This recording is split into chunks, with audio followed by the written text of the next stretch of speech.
palju Kadri Hendrikuse ja Jaan Rõõmus austajaid kohale tulnud uut raamatut tervitama ja tegijaid õnnitlema. Aga kõigepealt, kui ma teid neile nii-öelda peale lasen, siis räägiks ikka natukene juttu ka. Ilmunud on siis Koolibri kirjastuselt uus raamat Koos isaga. Selle autor on Kadri Hendrikus ja pildid on teinud ja kujundanud Jaan Rõõmus. Kadri, räägi kõigepealt, millest see raamat räägib? See raamat räägib ühest poisist, Jakobist, kes saab kohe-kohe 10-aastaseks ja kes hiljaaegu on kaotanud oma isa. Ja selle kurva sündmusega peab ta leppima, selle kurva tõsiasjaga peab ta leppima. Ja kuidas see leppimine käib, sellest see raamat tegelikult räägibki. Et see raamat sai alguse sellest, et suri minu ema ja suri mu isa.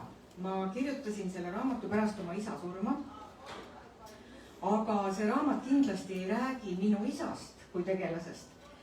Ja see ei ole autobiograafiline ega midagi, see sai lihtsalt tõuke sellest, nendest kurbadest sündmustest, kus ma ikka jupp aega puutusin kokku oma elus leinaga, igatsusega ja sellise nagu mahajäetuse tundega. Nii et oli üsna loogiline, et need tugevad emotsioonid jõuavad lõpuks ka minu raamatusse. Ja see raamat tegelikult, ma usun, kurb ei ole. Sellepärast, et Jakob saab hakkama, ta lepib olukorraga ja nad lähevad... See on nagu road movie siin raamatus, et nad lähevad matkama, nad teevad ühe automatka, Jakob, tema õde, ema ja tema onu ehk ema vend. Ja võt see automatk on ka üks selline asi, mis on tulnud minu lapsepõlve mälestustest kaasa. Et see oli ka üks hästi oodatud sündmus alati suviti, kui me olime väikesed, et me läksime perega automatkale, selle juurde kuulus alati ka telkimine ja lõkke tegemine ja kõik, mis selle matka juurde ikka tavaliselt käib. Ja alati oli selle algataja isa. Isa otsustas, kas minna, millal minna, kuhu minna, kui kauaks minna. Ja siis meie olime tal siis nagu niisugune kaaskond alati suviti siis kaasas.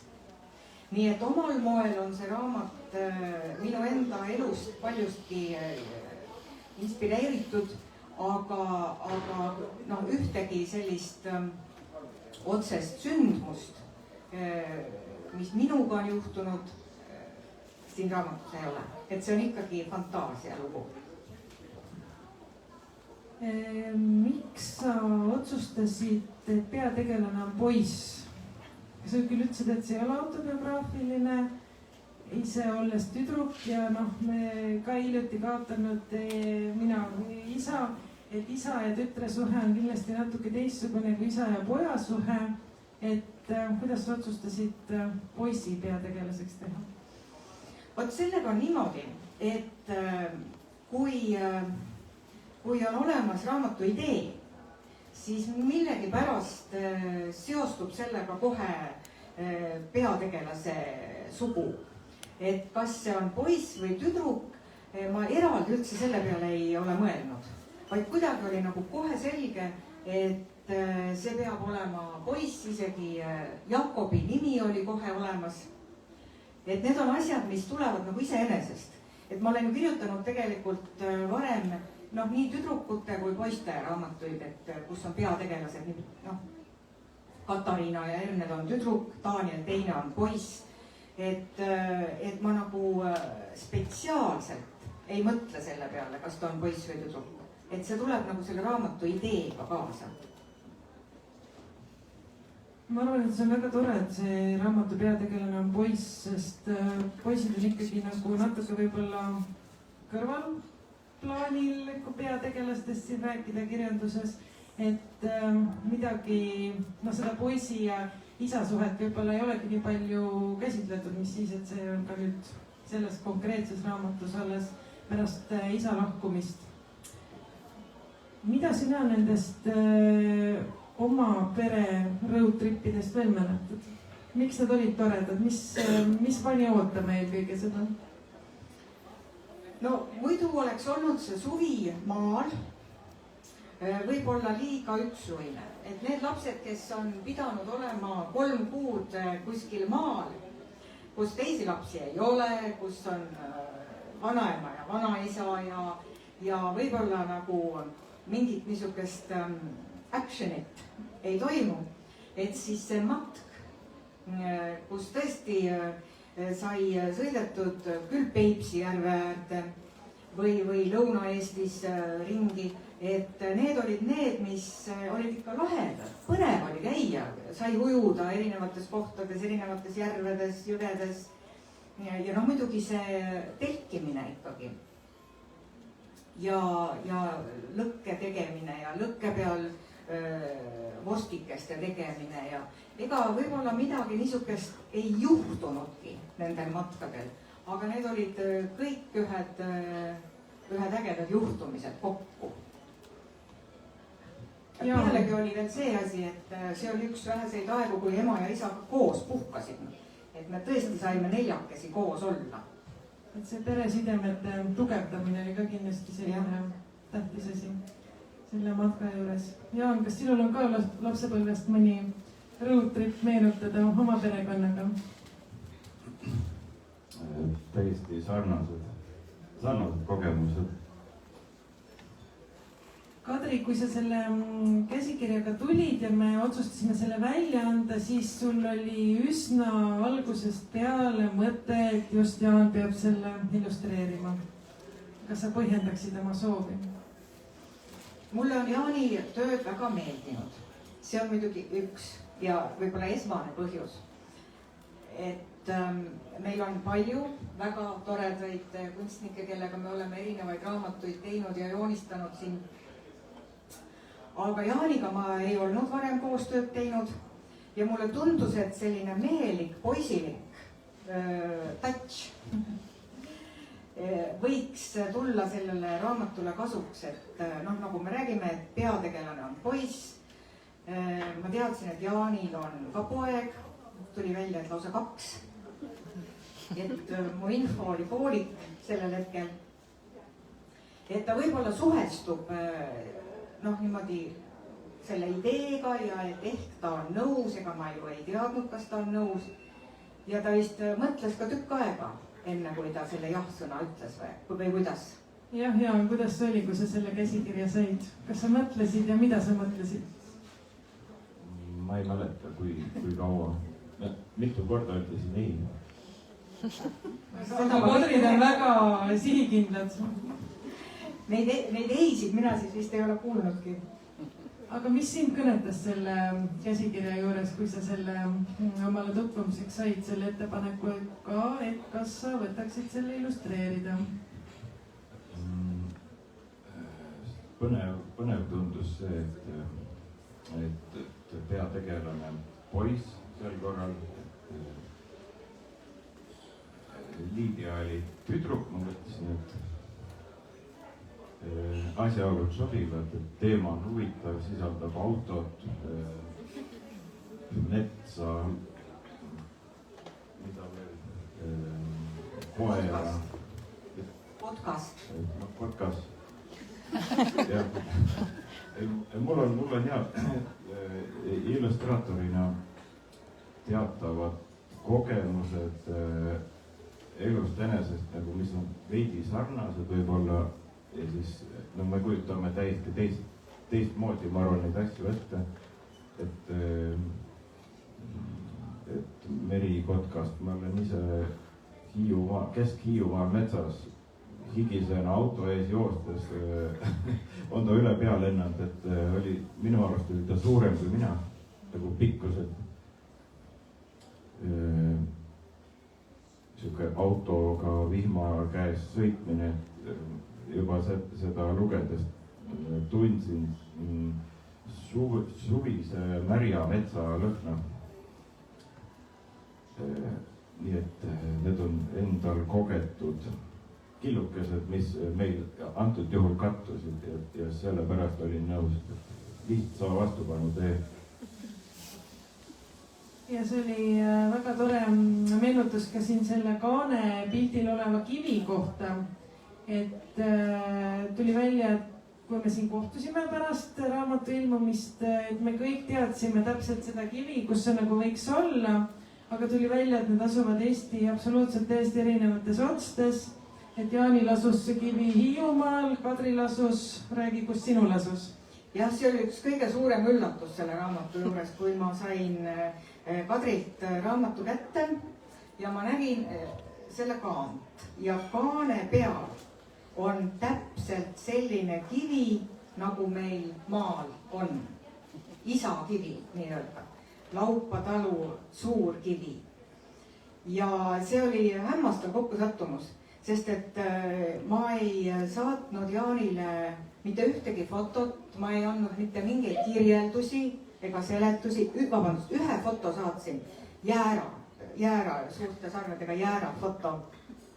Aga ei isast, ei kivist, ei midagi sellist Jaanile ma ette ei kirjutanud ega fotosid ei saatnud.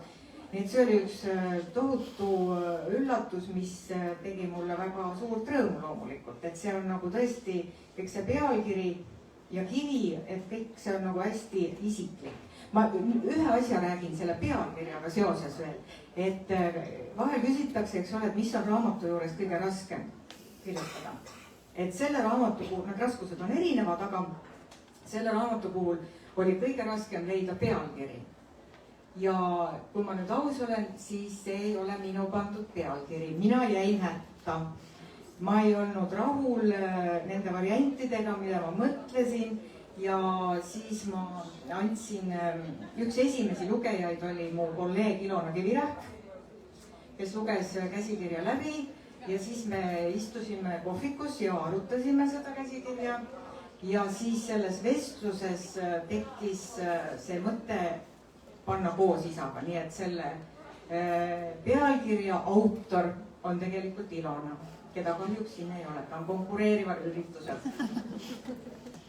Pealkiri on loomulikult väga-väga tähtis meie kirjastustes ja autorid teavad seda, et tihtipeale juhtub nii, et viimase hetkeni arutatakse, mis see pealkiri võiks olla, et kas on ikkagi piisavalt pilku haarav ja tähelepanu tõmbav ja selline atraktiivne, aga siin selle raamatu puhul nagu ei tekkinud ka kirjastuses kordagi küsimust, et see ei peaks või ei pruugiks olla hea pealkiri, nii et see on tõesti väga hästi valitud. Jaan pani siin nüüd käima video sellest, kuidas ta pilte teeb ja Jaanil on iseloomulik see, et tal on tihtipeale sellised kahe värvi tööd. Sellel puhul siis kollane ja lilla. Kas sa ütleksid või räägiksid sellest, kuidas sa neid värve valisid? Ma tean, et sul oli vist teisi kombinatsioone veel, miks sa lõpuks selle juurde jäid? Et see on väga põnev. Kust selline julge värvikombinatsioon sellesse raamatusse tuli? Kui te ootate sügavat lugu siin taustal, siis seda kahjuks ei tule, et ma võtsin julmalt pragmaatiliselt värvitoonid värvilehvikust, mis vastavad heletumedusele ja omavahel klapitades moodustavad piisavalt normaalse värvi, näiteks pruuni.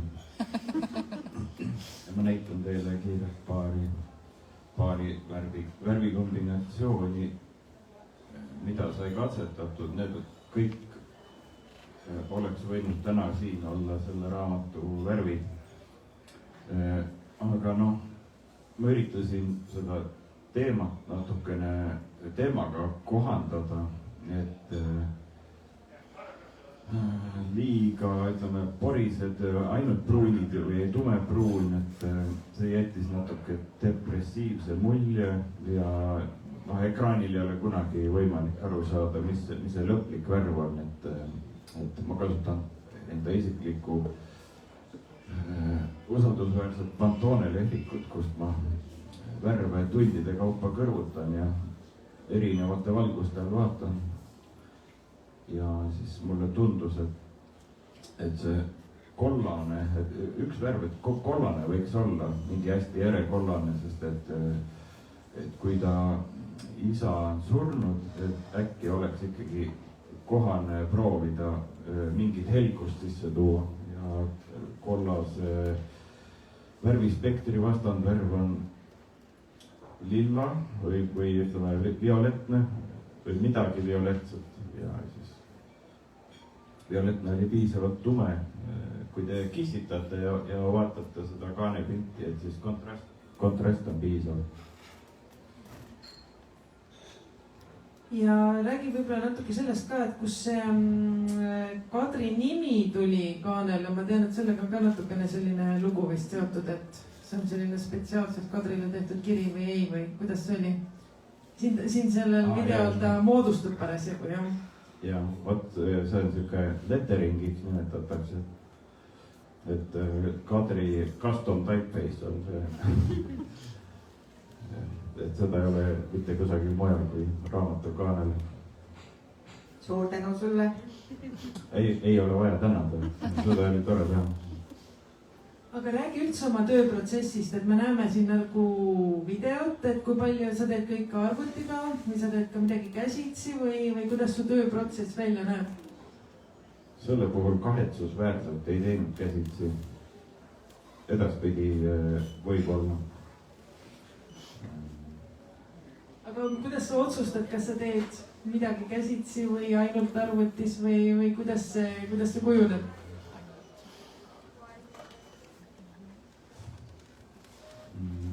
Ma ei oska praegu vastata. Selge, aga mul on selline küsimus, et aga millest sa alustad? Ilmselt esikaane joonistamisest sa ei alusta? Ei, esikaane ma teen alati viimasena. Ma alustan mingist hästi endale sobivast peatükist, näiteks autost. Siis ma saavutan väikse võidu enda üle, tunnen, et omad saab hakkama küll, kütame edasi. See on nagu kirjutades vahel, et kui oled jõudnud nagu kolmanda peatükini, et kolmanda peatüki valmis kirjutanud, et siis on ka endal selline tunne, et no vist saab hakkama, et vist sünnib lugu, et lugu ehk ikka kannab, et see küsimus, et kas ma, mis siiamaani nagu kogu aeg nagu kuklas on tiksunud, et kas ma olen ikka õigel teel või on see nagu tupik, et siis tekib ühel hetkel see äratundmine, et jah, et paneme edasi. Kütame edasi. Kadri, kui see raamat valmis sai, kuna see lähtus sinu isa surmast ja ka ema surmast ja lahkumisest, et kas oli sinu jaoks selline leinateraapia mõnes mõttes ja kas see, noh, kuidas ma ütlen, viis sihile või andis tulemuse või kas sa said mingis mõttes nagu, noh, ravitud?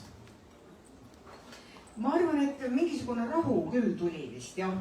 Et nii nagu selles raamatus on, et see poiss ju tegelikult lepib ja noh, see leppimine, arusaamine sellest, et sa pead lihtsalt leppima teatud asjadega siin elus.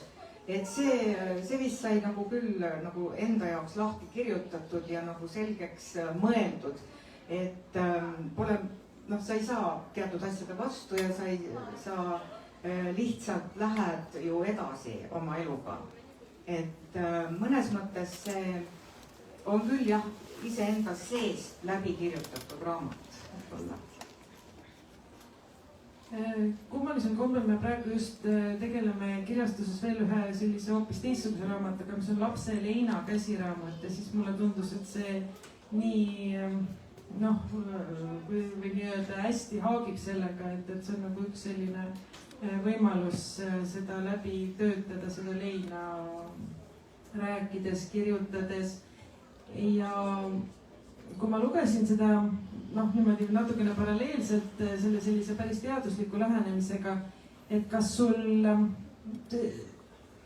oled kuidagi ka ütleme teaduslikul tasandil selle leina läbi elamisega mingil määral ennast kurssi viinud, et seda siia taha tuua või mitte? Ei, seda ma ei ole teinud, et see on kõik niisugune enda tunnetuse tasandil ainult ja oma enda emotsioonid ja oma enda järeldused, mis mingil hetkel teed ja ikkagi ka see tunne, et need kallid inimesed, kes meie hulgast on lahkunud, omal moel nad jäävad meiega. Sest et siin raamatus on nagu ka, et see isa on poisiga alati siis, kui ta tema peale mõtleb. Ja me ju jääme ikkagi mõtlema alati nende kallite peale, kes on lahkunud. Jah, sest tundub, et on nagu mitmeid viise seda käsitleda, et on peresid, kes panevad selle nagu kõrvale ja ei puutu seda üldse ja on teised, kes nagu hoiavad seda kogu aeg enda kõrval ja töötavad niimoodi seda läbi ja kindlasti lapsed on ju kõige haavatavamad selles küsimuses, et mulle tundub, et see, et olla koos ja rääkida, et see on igal juhul parem võimalus seda rasket teemat läbi käsitleda. Ja ega surmateema ei ole ju lastekirjanduses midagi uut. Et kui me võtame kas või suure klassiku Astrid Lindgreni ja mõtleme Jorveni raamatu peale, siis sureb küülik pellel ja tahetakse maha lasta Pootsmani, eks ole ju. Et need on väga rasked teemad ju tegelikult, aga see on kõik kokku suurepärane lasteraamat ja tegelikult siiamaani, kui ma seda üle olen lugenud, tuleb pisar silmanurka, et ta on niivõrd südamlikult kirjutatud, ja surmateemat on ju rohkemgi veel, et ma ei arva, et nendest teemadest ei peaks kirjutama. Ja sa jõudsidki nüüd sujuvalt selleni, kuhu ma sind nagu vaikselt tahtsin tüürida, millised need teosed sinu enda lapsepõlvest näiteks või ka hilisemast east on olnud need, mis on sind üldse sinu loomingus mõjutanud, kui üldse, ja võib-olla ka siis konkreetselt ka selle raamatu puhul? Jorven on kindlasti üks lemmikuid ja näiteks Pullerbi lapsed ka, aga Jorven ja Muumitroll on vast ehk olnud niisugused raamatud, mis on tõesti, mida ma julgen nagu lemmikuteks nimetada. Ja see on ilmselt alateadlikult ikkagi võib-olla on tulnud need mõjutused nendest raamatutest kaasa ka. Jaan, kuidas sinul on? Millised raamatud sind on mõjutanud? Kas need, kus olid autod või millised, mida sa lapsena lugesid? Ei, kusjuures vist ei ole. Ma olen lihtsalt masinaid on hästi lihtne joonistada, need on kandilised, aga ma tahan ühe mõtte siinkohal lisada näiteks, et ma just mõtlesin välja, mulle ei meeldi illustreerida liiga toredaid raamatuid, kus nagu kõik läheb ainult hästi, kõik on vati sees ja keegi ei sure ja keegi ei käi vetsus ja nii edasi, et see on siuke selles mõttes hästi eluline, et asju juhtub, keegi sureb, nii nagu elus on, jah. Mina rääkisin, et mis oli kõige raskem, et oli pealkiri, mis sul kõige raskem oli joonistada? Kas ikka inimest? Jah. Miks siis on tänapäeva kunstnikel nii keeruline inimest joonistada? Vähe harjutatud. Kas seda siis suurema harjutamisega ei saaks parandada või? Saab küll. See on raske. Ja kui joonistad ühe raamatu kord väga raske. Võib-olla peaks rohkem teid vastu võtma ja harjutama. Jaa. Ma avalikult ei luba siin midagi. Mõtleme. Aga ma arvan, siin on piisavalt inimesi kuulamas, nende hulgas ka kirjanikke, kes nüüd kindlasti panid kõrva taha, et mis teemad Jaanile sobivad, et siis kui tahta koostööd teha, siis... Mul on väga vähe aega. Mina tunnen ennast tõelise välja valituna praegu. Suur töövõit, et me su ära rääkisime. Ja meie kirjastuses tundsime ka, et see on suur töövõit, et no, minu jaoks on alati nii äge, kui tuleb ütleme sellisesse kirjastuse portfelli uusi autoreid juurde, kunstnike juurde, et see kuidagi laiendab ja avardab ja see on väga tore, kui on palju erinevaid stiile. Aga kui nüüd ütleme raamatute suhtes otseselt me sult ei suutnud vastust välja pressida, et kas sul on mingisuguseid kunstnikke, illustraatoreid, eeskujusid, kes on sulle meeldinud, kes on sinusse jälje jätnud, kellest sa oled võib-olla niimoodi vaikselt üritanud lähtuda või kus sa üldse oma sellise eripärase stiili oled saanud? Nagu siin osad ruumis olijad teavad, kellele ma aeg-ajalt halan, et ma ei tea, mis mu stiil üldse ongi, et siis siin ruumis on päris mitmeid, kes on nagu kaasaegsed elavad mõjutajad. No nimed. Ei. Aga Valter kindlasti nagu kaanepildi puhul ma kasutasin väikest stikrit keeruliste inimese sõlmkohtade joonistamiseks, kuna ta veenge mind ümber, aga päris raske on ületada seda meisterlikkust inimese joonistamisel, nii et joonduda tasub parimate järgi.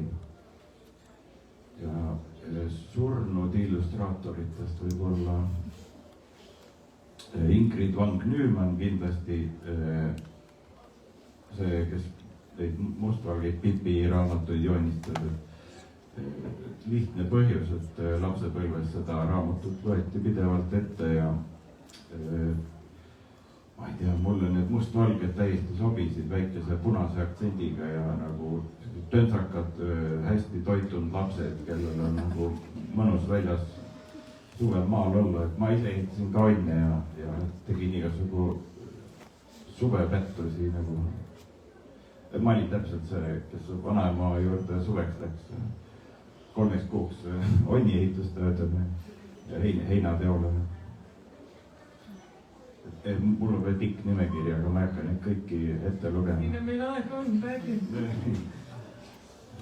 Nüüd tuleb välja, et siin see raamat on siis selline Eesti laste ühine suvemälestus suuresti, et natukene vanaema ja natukene sellist road tripi ja kas on midagi säärast, millest tänapäeva lapsed ilma kipuvad jääma?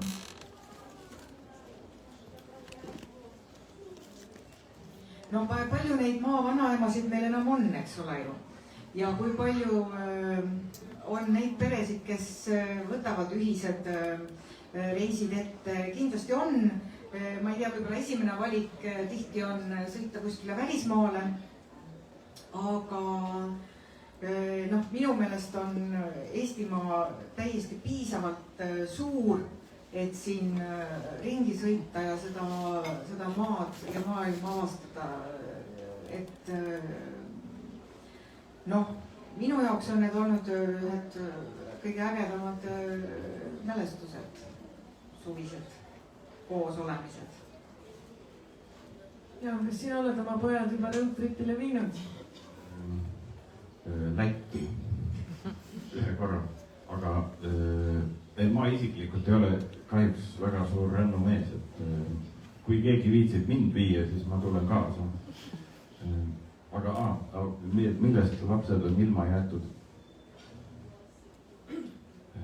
Ma arvan, et mõtlen kogu aeg, et mida ma lapsena tegin ja mida nüüd pojukesed teevad. Neil ei lasta praktiliselt midagi teha. Et saage kätte ei tohi anda, nuga ei tohi anda. Noh, kõik, mis vedelas meie ajal, et keegi ei kontrollinud ka, et mis ta seal ehitab ja et pead ikka ise haamriga enda näpu pihta lööma, et noh, saad teada, et on valus ja siis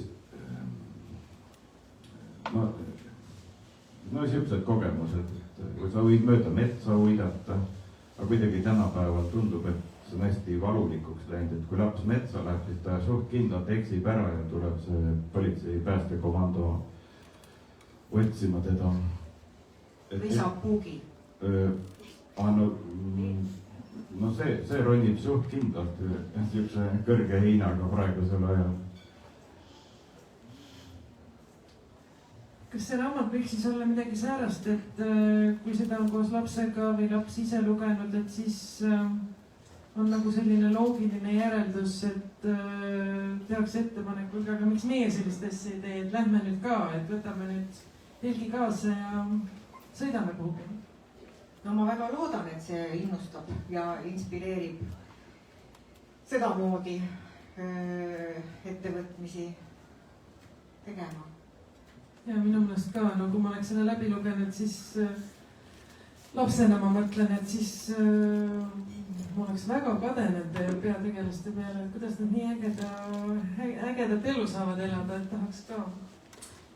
Kadri, sa oled jõudnud päris palju raamatuid kirjutada.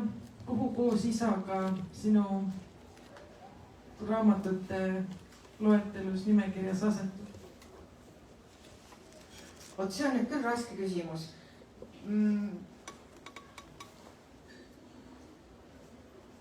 Ta on ikkagi hästi isiklik. Kõige isiklikum ilmselt? Jah, ilmselt küll. Aga noh, seda kohta praegu on ilmselge, et on kõige värskem, ta on siiamaani hästi värskelt meeles.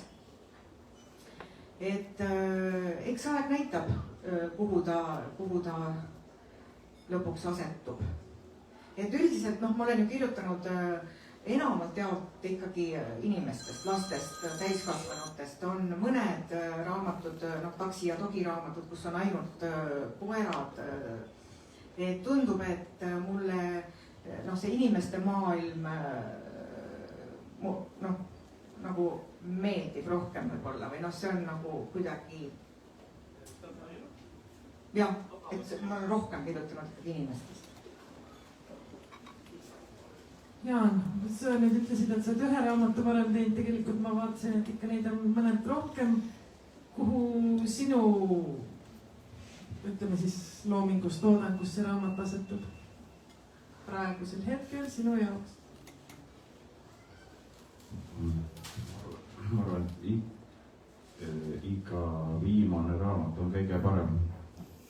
See on tehtud iga kirjaniku, illustraatori parimal arengu hetkel, nagu parimal tasemel, kus ta on olnud, et iga joon, mis sa tõmbad, siis kusagil ajukurdude vahel jääb meelde, et ahah, et see käeasendit on nii hea joonistada, et järgmine kord sa ei pea selle peale rohkem mõtlema.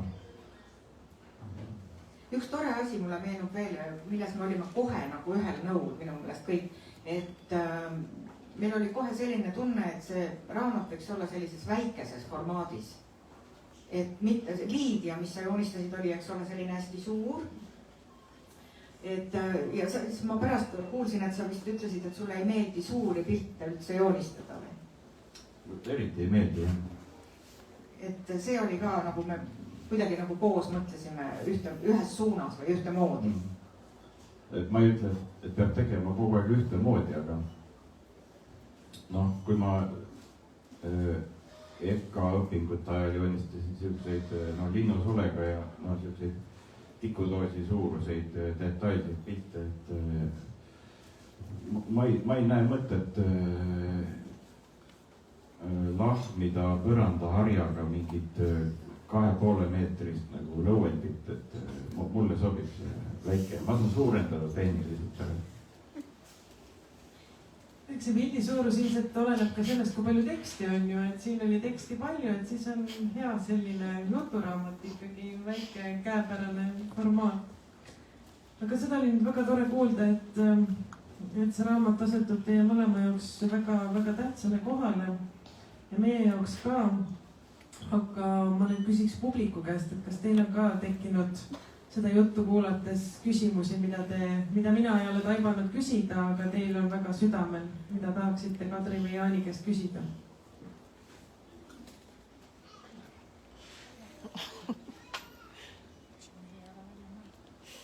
Tundub, et me oleme ennast täiesti ära ammendanud. Kadri, küsin veel lõpetuseks seda, et mis sa suvel teed? Ma vaatan, kas õnnestub uut asja hakata kirjutama. Et see on selline praegu õhkõrn idee või mõte, aga no vaatab, äkki läheb õnneks. Praegu ei julge lubada. Suvi on hea kirjutamise aeg.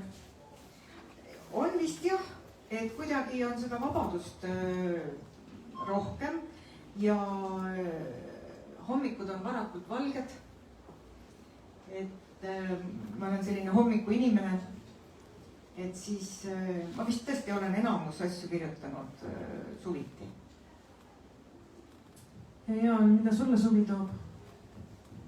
Ma arvan, et tööd. Ei tegelikult esimesel võimalusel maale. Tore. Aga aitäh oma mõtteid jagamast. Ja ma tahaks kindlasti tänada. Kindlasti sind, Kadri, ja Koolibri kirjastust. Kindlasti Jaan sind. Tõesti südamest olen tänulik. Margit, meie toimetaja, kes on maailma kõige parem toimetaja, kes suudab paanikasse sattunud autori väga intelligentsel moel maha rahustada, et ta jälle saab ree peale tagasi. Nii et suur tänu, Margit, sulle selle eest. Väga kannatlik olid. Ja Kultuurkapitali, kes seda toetas. Ja Ilonat, kes aitas pealkirja. Ja minu poolt suur aitäh teile, et te tulite. Ja, suur tänu. Ja nüüd on siis võimalik nugatordi kaanekujulisse torti lüüa kohe. Aga loomulikult ka autogramme võtta ja ma vaatan siin esirea tüdrukutel on nii toredad kaanevärvides lillekimbud. Nii tore. Nii et aitäh teile ja ilusat suve. Juhei.